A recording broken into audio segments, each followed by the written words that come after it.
अब सारे लोग आपसे ट्रांजिट कर रहे हैं, अब आप ट्रकों की आपकी तादाद बढ़ रही है। मैं एक साहब से मिला अभी चाइना में, पता चला हमने 20,000 कंटेनर और ट्रकों का ऑर्डर दिया। अच्छा, अभी अभी की बात है अभी ये। इसलिए दिया चाइना से कि भाई वो ये भेजने के लिए आपको इतने हमारे मुल्क में नहीं है जितने हम्म। जरूरत है इस वक्त। तो हम्म। भाई इस तरह की जो चीजें हैं वो इन 5-6 टॉपिक्स पे एक फोकस्ड ब्रेन स्टॉर्मिंग करने की जरूरत है, और उन लोगों की जो इसके एक्सपर्ट्स हैं। हम्म। जैसे एनर्जी है, उसका एक्सपर्ट होना चाहिए। आप एनर्जी पे जो इस वक्त फैसले ले रहा है, हम्म। उसका प्रोफाइल वो नहीं है जो वो फैसला लेने के काबिल है। या जुडिशरी में कितने काबिल लोग बैठे हैं, वो क्या बात कर रहे हैं, कैसे फैसले दे रहे हैं, उनकी क्वालिटी ऑफ हम्म। फैसला जो है, जजमेंट, उससे पता चलता है कि बंदा अच्छा है या बुरा है। हम्म। क्योंकि इंसान की शक्ल तो सबकी एक जैसी है, हम हम्म। आपके भी दो हाथ पैर हैं, मेरे भी दो हाथ पैर हैं। लेकिन कहने का मकसद ये है कि जो बात मैं कह रहा हूं उसकी क्वालिटी से पता चलेगा ना कि आपको मैं इस मसले को समझता हूँ नहीं पता। तो जो जुडिशरी है वो अपना समझती है कि भाई मैं कैसे इंसाफ प्रोवाइड करूँ हम्म। आवाम को। जो वो है आपकी स्टैब्लिशमेंट, उसका काम है कि लॉ ऑर्डर सिक्योरिटी, ये रेगुलेटरी बॉडीज हमारी मुल्क में है ही नहीं। नहीं नहीं। देखिए, आप अगर रेगुलेटरी बॉडी हो तो हमारे यहाँ इस तरह बेतुकी बिल्डिंगें नजर आती हैं। इसकी हम्म। एक रेगुलेटरी हम्म। बॉडी है ना, पाकिस्तान में भी, दुनिया में है। हम्म। मतलब पूरे पाकिस्तान में इसी तरह एजुकेशन की एक रेगुलेटरी बॉडी है जो स्कूलों को रेगुलेट करती है, जो उसको कर हेल्थ की रेगुलेटरी बॉडी है, ड्रग्स की रेगुलेटरी हर बॉडी, एक की है। 72 रेगुलेटरी बॉडीज हैं। 72 किधर हैं? वो क्या रेगुलेट करती हैं? जब कोई चीज जाली दवाएं बिक रही हैं, जाली एजुकेशन हो रही है, जाली ये हो रहा है, इसका मतलब है कि वो जो रेगुलेटर्स हैं वो इनके क्राइम में पार्टनर हैं। पार्टनर है। तो ये इसको समझने के लिए कोई बहुत बड़ी इन्वेस्टिगेशन करने की हम्म। जरूरत नहीं है। हम्म। ये इट्स ऑब्वियस। तो सही कहा अब आपने। मेरे हिसाब से हमारे हुक्मरान हमारे अवाम का सब्र आजमा रहे हैं हम्म। कि कहाँ जाके तो ये लोग तो मेरे ख्याल से अ, बस नहीं, लोग इस चीज हमारे को अभी अभी मान चुके हैं कि बस यही है, ऐसे ही ये है चलना तो है। सब्र कर रहे हैं अभी। लेकिन सबर कर सब्र रहे के हैं। बाद वो कभी भी, आपको पता है ना, वो एक तिनका मिल जाता है किसी को, तो हम्म। वो उसके सहारे डूबते का एक सहारा होता है ना, अच्छा सर, तिनका। ये बताइए कि पाकिस्तान को कहाँ देख रहे हैं 5 years फ्रॉम नाउ? देखिए, इसकी दो डिपेंड, जो मैंने पहले अर्ज किया हाँ। आपसे कि पोस्ट वॉर में हमें दो चीज़ों को देखना होगा कि हमारे जो जो परिंदे उड़े या इकोनॉमी उड़े वो हमारे मुल्क में आ सकती है या नहीं आ सकती। हम्म। उसके लिए आपको स्किल्स डेवलपमेंट करनी अपने लोगों की करनी पड़ेगी, इमीडिएटली शुरू करना पड़ेगा। अच्छा, हम्म। शॉर्ट कोर्सेज हैं इस तरह के जो 5-6 महीने में इंसान को इस काबिल कर देते हैं कि वो कहीं ना कहीं फिट हो जाएगा।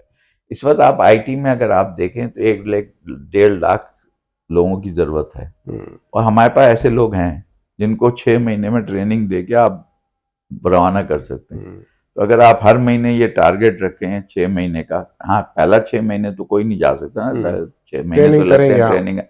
तो आप 6 महीने का टारगेट रखेंगे, मैंने 5,000 आदमियों को प्लेस करवा देना, तो उसके लिए हुकूमत ने कुछ करना पड़ेगा ना, हाँ। जितना सारा बजट है उसको इस तरफ डाइवर्ट करना पड़ेगा। हम्म। और फिर उसके बाद और भी बहुत सारी चीज़ें ऐसी हैं जिसकी हमें स्किल्स डेवलप करने की ज़रूरत है। ये इस वक्त सबसे ज़्यादा ज़रूरत है, नर्सिंग सेकंड, हेल्थ में नर्सिंग, डॉक्टर, इन सब की। लेकिन वो ज़रा लंबा पीरियड होता है। नर्सिंग भी आप 1 साल में ऐसी डेवलप कर सकते हम्म। हैं कि आप 2-3 हज़ार तो आप आराम से हर साल 50-60 हज़ार लोगों को एक्सपोर्ट कर सकते हैं, एक्सपोर्ट मतलब करके ट्रेन डेम। करें और एक्सपोर्ट करें। नहीं, देखिए, वो आप हम्म। ब्रेन को का ट्रेडिंग कर रहे हैं ना, कि हम्म। मतलब आप बंदा स्किल करके भेज रहे हैं, उनका खर्चा कुछ नहीं हो रहा, वो उसको तनख्वाह दे रहे हैं, वो वापस अपने माँ बाप को पैसे भेज रहा है, आपका फायदा हो रहा है। और हम्म। फिर वो वहां से जो मजीद स्किल सीख के आएगा, वो इस आपने मुल्क इस के लिए यूज हो फोकस कर, सकती हैं हाँ। तो जब वो कभी तो वापस आएगा ना, जब वापस आएगा तो अपने जैसे अच्छा, जब एक आप आदमी को वहां प्लेस कर देंगे तो दूसरा अपना भाई बंद भी तो बुला लेगा हाँ ना बुला वहां पे। लेगा, तो बिल्कुल ऐसे ही। आपकी मल्टीप्लाई होना शुरू हो जाएगा। मल्टीप्लाई तो होना शुरू ये होगी। मैं जो देख रहा हूँ पाकिस्तान के फ्यूचर में, वो इसी पे देख रहा हूँ कि अगर हमने अपने यूथ को मोबिलाइज कर दिया। देखिए, इस वक्त हमारी इंडस्ट्री बैठ गई है, बिजली हमारे पास, एनर्जी पे कुछ सीरियस बात ही नहीं कर रहा। कभी कहते पेट्रोल बढ़ा देंगे, कभी कहते गिरा देंगे, कभी कहते दिल पे पत्थर रख लिया, कभी पेट पे पत्थर रख लिया, बिजली बढ़ा दी। इस तरह मुल्क की इंडस्ट्री कैसे चल सकती? हम्म। तो एक्सपोर्ट कैसे बढ़ेगी? आप फिर साथ में ये भी कहते हैं कि हमने विजन बनाया कि 60 बिलियन हो जाएगी एक्सपोर्ट। तो 60 बिलियन कैसे हो गया एक्सपोर्ट? बेचने को तो कुछ है नहीं, जो बेचने को था वो भी खत्म हो गया। तो भाई एक्सपोर्ट तो कोई चीज बेचते हैं तो प्रोडक्ट हाँ होता है जी हाँ। तो होती है ना। अब मैं चाइना गया, वहां इंडस्ट्री की इंडस्ट्री लगी हुई है, ये चल रहा है वो चल रहा है, ये बना रहे हैं वो बना रहे हैं, तो वो बिकेगा ना कहीं। वो जानमाज तक वो बनाते हैं, आपकी टोपियां तक वो हाँ वो बनाते हैं, बना रहे आपकी हैं बिल्कुल। तस्बीह वो बना रहे हैं आपकी। उन्हें इतराज नहीं है कि मैं तस्बीह क्यों बनाऊं, भाई वो बना रहे हैं, आप पढ़ रहे हैं। आप पढ़ रहे हैं, हाँ, बिल्कुल ऐसे है। हर चीज बन रही है हर वहां, चीज बन रही तो है। हर चीज एक्सपोर्ट हो, जाहिर प्रोडक्ट है तो एक्सपोर्ट हो रहा है ना। हम्म। गली कूचे में वहां एक जान के जगह गली में चला गया, वो मस्जिद है वहां 800 साल पुरानी, हम्म। उसमें हमने कहा चलो पैदल चल के देखते हैं, 2-3 किलोमीटर वहां जाने के लिए। वहां दोनों तरफ ऐसे हैंडीक्राफ्ट ये वो फलाना, मुसलमान अच्छे खासे बना रहे हैं। कोई जगह खाली नहीं थी जहाँ काम ना हो रहा हो। ये नहीं, वहां मैंने ये नहीं देखा कि कोई फजूल बैठा हुआ झूल रहा है या सिगरेट पी रहा है या चाय पी रहा है।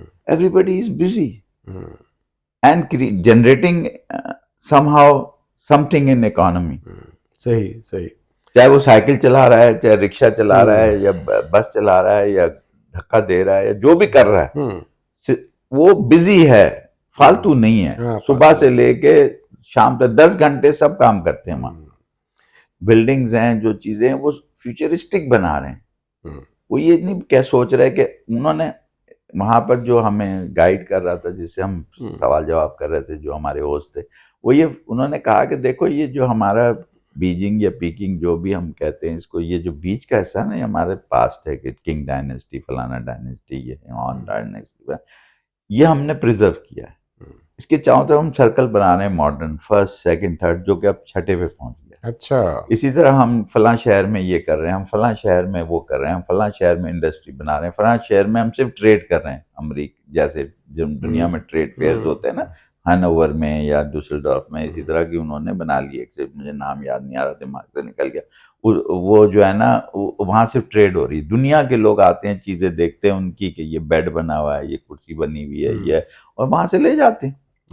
और दुनिया में इस वक्त China is a manufacturing hub of the whole world, यानी दुनिया का मैन्युफैक्चरिंग हब जो है वो चाइना बना है। तो जो आप फर्नीचर चाहें, भरे हुए मॉल। एक मॉल में मैं दाखिल हुआ, वहां मैंने वैसे, मैं क्योंकि मुझे शॉपिंग से कोई शौक नहीं होता, मुझे सिर्फ मालूमात से शौक होता है। मैं वहाँ कॉफी शॉप में बैठ गया, 2-3 एक अंग्रेजी बोलने वाला चीनी भी मेरे साथ बैठा, तो मैंने उससे दोस्ती कर ली। वहाँ पाकिस्तान से आया, उसको अंग्रेजी आती थी, वहाँ अंग्रेजी जबान का कम बोलते हैं। तो वो जो, तो वो कहीं से बाहर से पढ़ के आके वो था जो ब्रेन एक्सपोर्ट हुआ था और ब्रेन वापस आया। तो उससे मेरी बात भी, मैं कहा तुम क्या करते हो, उसने कुछ बातें बताई। मैं कहा ये जितना बड़ा मॉल बनाया है, इसमें कितने आपके ब्रांड्स होंगे, लोकल एंड जो फॉरेन ब्रांड आपने रखे? उसने कहा 800। 800? तो अब 800 ब्रांड हैं तो बिकेंगे ना सर? बिल्कुल बेच रहे होंगे, कहीं तो जा रहे होंगे, कहीं तो जा रहे हैं, बिल्कुल। और भरा हुआ था मॉल, लोग आ रहे हैं जा रहे हैं, टूरिस्ट आ रहे हैं जा रहे हैं। उन्होंने टूरिस्ट दुनिया का, भाई कोई जगह ऐसी नहीं थी जहां ऐसा ना लगे कि हम हज या उम्रा जैसा रचना हो। मतलब कोई टूरिस्ट प्लेस ऐसी नहीं थी जो हज उम्रा वाला कॉन्सेप्ट ना दे रही। अच्छा। धक्के पे धक्का, बंदे पे बंदा। आप बताइए कि इतने बंदे अगर 10-10 युआन का भी टिकट ले रहे होंगे, मेरे हिसाब से, मैंने ऐसे ही एक लाइन में खड़ा था, आधे घंटे में हम उस पे पहुंचे, टिकट के उसके काउंटर पे, टिकट काउंटर। फिर हम आधे घंटे में सिक्योरिटी काउंटर पे पहुंचे, यानी 1 घंटा हमें गेट के अंदर दाखिल होने में लग गया। यानी आप पहुंच के, आप सोचे कितने लोग आगे निकले होंगे, जबकि वो ऑटोमेटेड था। पासपोर्ट रखा, थड़क करके आगे, ये करा, थड़क, यानी उसमें कोई ह्यूमन इंटरेक्शन नहीं था। अच्छा। लेकिन लाइन इतनी लंबी थी कि भाई अच्छा। 1 सेकंड भी अगर पासपोर्ट रखने पे लग रहा है तो 1 घंटा लग रहा है निकलने में वहां से। तो जाहिर एक पासपोर्ट रखेगा, स्कैन होगा, 1 मिनट तो लग ही जाएगा ना उसको निकलने में, गेट खुलेगा।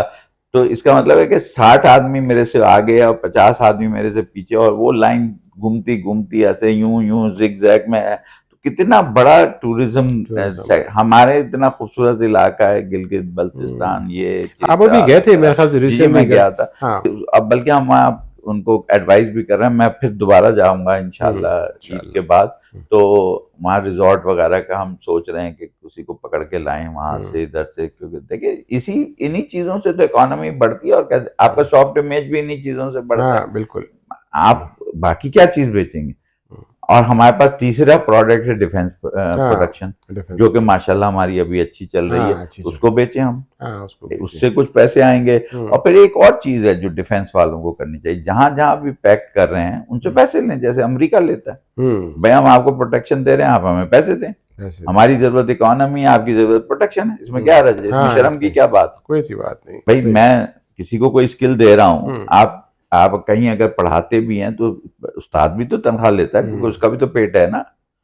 ये तो नहीं कि उस्ताद कहेगा मैं फी सबिलिल्लाह पढ़ाऊंगा, तो खुद अपने घर अपने बच्चों को कैसे पढ़ाएगा। तो कहने का मकसद है कि हमें ये इकोनॉमी पे जो आपने सवाल किया, इसके इतने सारे पहलू हैं, इतने सारे सोल्यूशन हैं जो हमारे पास अवेलेबल हैं, सिर्फ इनको इम्प्लीमेंट करने की जरूरत है। इम्प्लीमेंट कोई नहीं कर रहा, और अगर कर रहा है तो नजर नहीं आ रहा, अगर कर रहा है तो नजर नहीं आ रहा। उसको जरा सा ऑब्वियस करें कि भाई इकोनॉमी में नजर आए कि मेरी कंडीशन अच्छी हो, पेट्रोल सस्ता हो, बिजली सस्ती, इसी तरह पता चलेगा ना कि कोई कुछ कर रहा है। अगर नहीं कर रहा तो प्लीज अब बढ़ते रहेंगे, और इतने बढ़ जाएंगे कि आपके और मेरी इस्तात से बाहर हो जाएंगे। सुहेल साहब, बहुत अच्छा लगा आज आपसे बात करके, बड़े दिनों के बाद आप तशरीफ लाए, और अगला सेशन रखेंगे क्योंकि बातें बहुत सारी हैं। नहीं सर, ये देखें इतने टॉपिक्स हैं, उनको हमें कुरेदने की जरूरत है कि, और ये हमारा मकसद किसी को क्रिटिसाइज करने का नहीं है, किसी के ऊपर इल्जाम लगाने का नहीं। हमारा मकसद ये है कि लोगों को जो भी करता धरता है या नहीं करता धरता है उनको जगा दिया जाए कि भैया